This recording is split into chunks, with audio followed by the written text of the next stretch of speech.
एक एक वैष्णव नवनीत प्रिया जी गोपाल जी की सेवा करता था, लेकिन उसके घर में इतनी दैन्यता थी कि एक बार का भोजन ही 3 बार में पाया जाता था, दोबारा बनाने की सामग्री नहीं इकट्ठी हो पाती थी।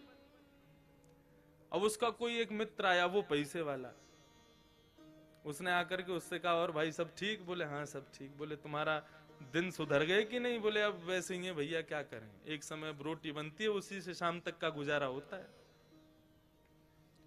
बोले अच्छा तुम पूजा वूजा करते हो क्या? बोले हाँ। बोले किसकी करते हो? बोले गोपाल जी, नवनीत प्रिया जी, लड्डू गोपाल, इनकी पूजा करता हूं। हंसने लगा मित्र, इनकी सेवा करते हो? अरे ये भी बेचारे जब इनको पूतना मारने आई ना, स्तनों में विष लगा के, तो ये भी नेत्र बंद करके शंकर जी से मदद मांग रहे थे कि पूतना के स्तन के विष को तुम पी जाओ। अरे जो अपनी रक्षा स्वयं नहीं कर पाते, तुम्हारी रक्षा क्या करेंगे? इनसे बड़े शंकर जी हैं, शंकर जी को लिया तुम, उनकी सेवा शुरू कर दो। अब बेचारा मरता क्या नहीं करता, सब कर लेते हैं। शंकर जी ले आया दूसरे दिन, और नवनीत प्रिया जी लड्डू गोपाल जी को दूर एक जगह टेबल पे बिठा दिया। बोले तुम्हारी सेवा अब हो गई, तुमने तो कुछ किया नहीं, अब इनकी करेंगे हम। अब शंकर जी की पूजा उसने शुरू कर दी, खूब रुद्राष्टाध्यायी से अभिषेक आदि सब करने के बाद में अगरबत्ती जला करके और त्रिपुंड लगा लिया। पहले तो उर्दपुंड लगा रहा था, अब त्रिपुंड लगा करके ओम नमः शिवाय जप करने लगा। अब जैसे ही आंख खोल के देखा तो जो उसने अगरबत्ती जलाई थी उसका धुआं उड़ करके गोपाल जी के पास जा रहा था। अब वो धुआं है, वो तो कहीं भी जा सकता है।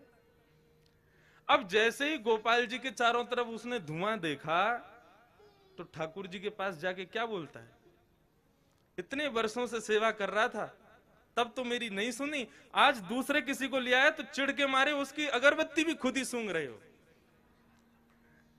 और ठाकुर जी को बोला तुमको यहां बैठने ही नहीं दूंगा, अलमारी में बंद करूंगा। जैसे ही ठाकुर जी को इस भाव से उठाया, ठाकुर जी प्रकट हो गए वहां पर, चरणों में गिर पड़ा। बोले महाराज आपने आज तक मुझे दर्शन नहीं दिए, शंकर जी के आती दर्शन कैसे हो गए? बोले देख ये भेद बुद्धि मत रख, मुझ में शंकर जी में कोई भेद नहीं है, और शंकर जी आए इसलिए दर्शन दिए ऐसा भी नहीं है। तो बोले क्यों किए, फिर क्यों दिए दर्शन आज आपने? बोले कल तक तुझे ये नहीं लगता था कि मेरी नांग सूंघती भी है,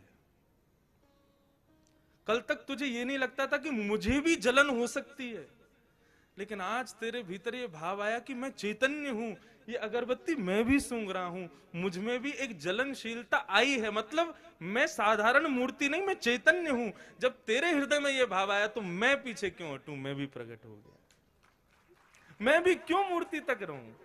जब तू ही मुझे इतना ऊपर पहुंचा चुका है तो मैं भी प्रकट हो गया। तो ठाकुर जी का दूसरा स्वरूप भागवत कहती है चैतन्य, उनमें सदैव वही भाव रखो, ये चैतन्य है। एक बार को मंदिर में विराज रहे ठाकुर में हमारी चैतन्यता का भाव रहता है कि नहीं ये ठाकुर जी हैं, इनके सामने बेल्ट नहीं पहननी, इनके सामने जींस नहीं पहननी, इनके सामने ऐसे नहीं जाना। लेकिन अपने घर के ठाकुर के सामने भी हम लोगों के अंदर चैतन्यता का भाव तो रहता नहीं।